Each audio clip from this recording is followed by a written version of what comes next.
Okay y'all, before we get into the video, just let me tell you, I really do recommend watching the Season 4 Part 1 summary I have on the channel before this, just because starting just straight in the middle with a summary is a little awkward.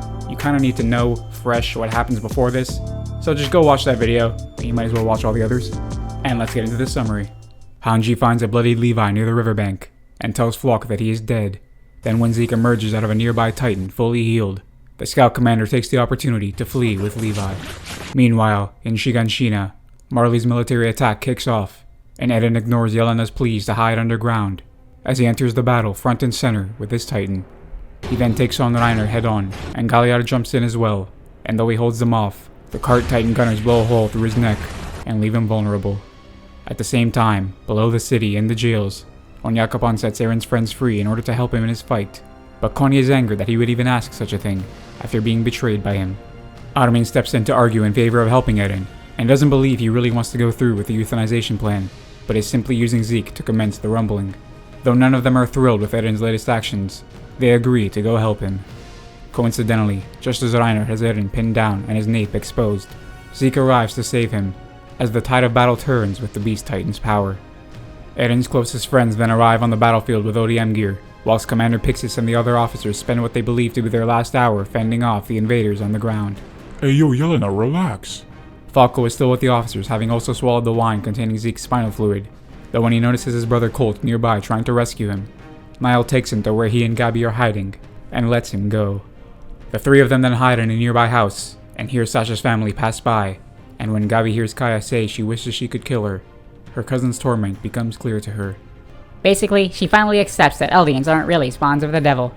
Falco then confesses his feelings to Gabi, and then the three of them head for Zeke to prevent him from screaming and turning Falco into a Titan.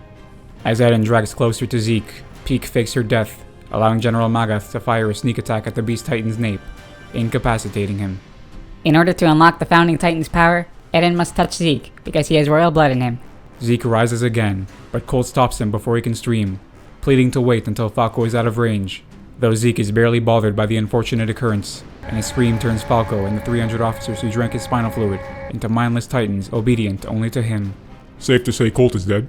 The Titan Falco then attacks Reiner, just as General Magath fires another shot to seemingly finish off Zeke.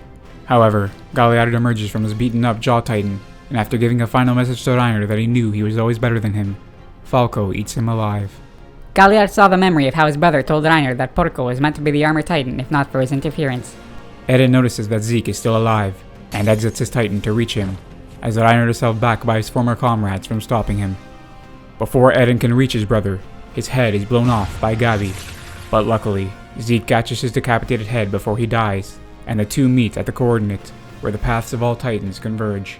When there, Eren finds Zeke chained up by the vow renouncing war, and Eren then turns on his promise by refusing to go through with the euthanization plan, though when he tries to command the founder Ymir to do his bidding, she ignores him and heads to Zeke, as she only obeys those with royal blood. He then sheds his chains and casts them on Eren, and the two brothers head back through their father's memories together, as Zeke is determined to save Eren from his brainwashing. Eren states that he was never brainwashed to begin with, and when they reach the memory of Grisha confronting the Rice family, it is revealed that the Attack Titan has the power to see the future. Then, much to the surprise of Zeke, Eren encourages his father in his own memory to fight on, and he slaughters the Rice family and inherits the Founding Titan. Grisha is remorseful of what he has done, and directly apologizes to Zeke for what a terrible father he had been to him.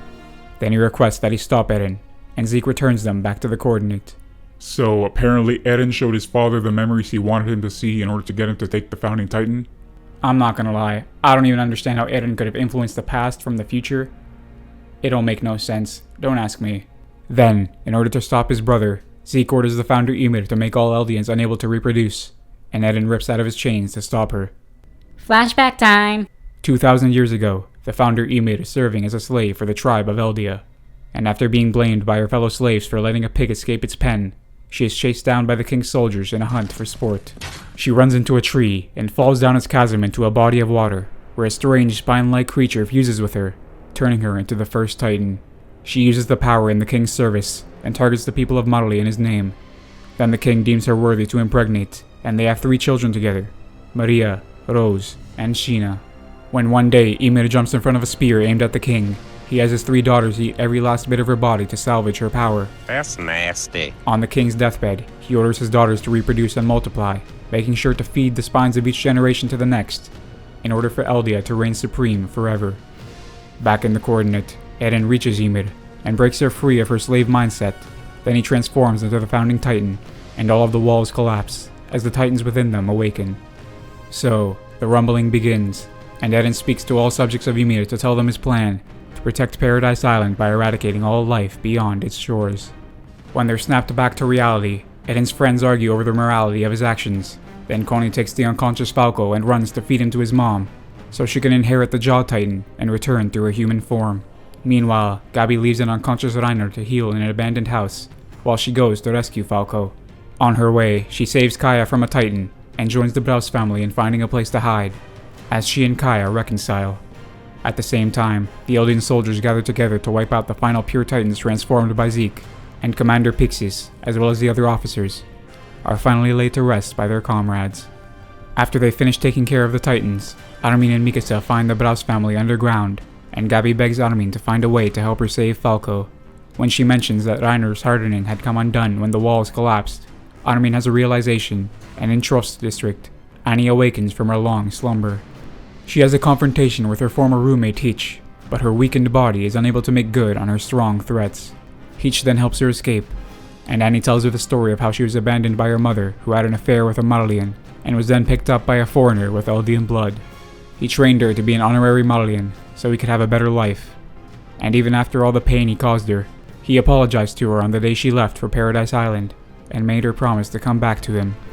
In Shiganshina, Armin resolves to help Gabi save Falco, and the young warrior candidate says goodbye to Kaya and the rest of the Browse family, as she and Armin speed on to Ragako village.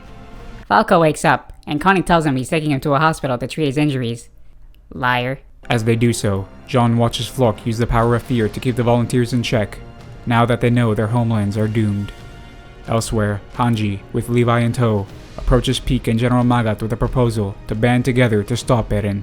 So, night falls, and the rumbling continues, with each of our heroes contemplating what to do next in this grim situation. The next day, Armin and Gabi catch up to Connie, who is ready to drop Falco in his mother's mouth. But before he can, Armin sacrifices himself to save Falco, but Connie stops him. The dummy quickly regrets his actions, then Armin encourages him to help save some people like his mother wanted, so they head back to grab some food before figuring out their next move. At their table, they find Annie stuffing her face with pie, then she joins them on their path, and leaves a note for Hitch, thanking her for everything.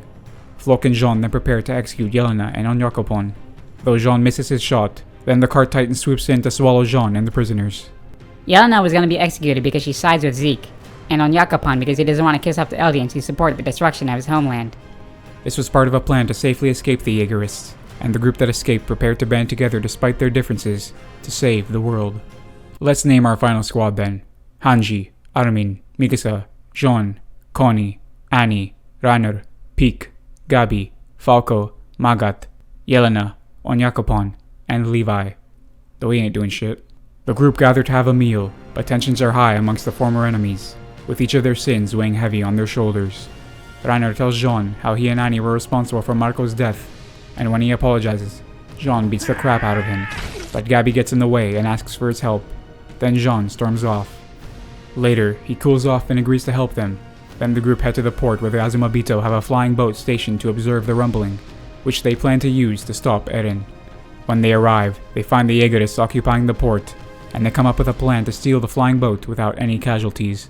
They enter the port and yell at Floch to free the Azumabito mechanics to service the boat so they can chase after the cart titan. Then Armin and Connie convince their friends Daz and Samuel to remove the explosives from the boat.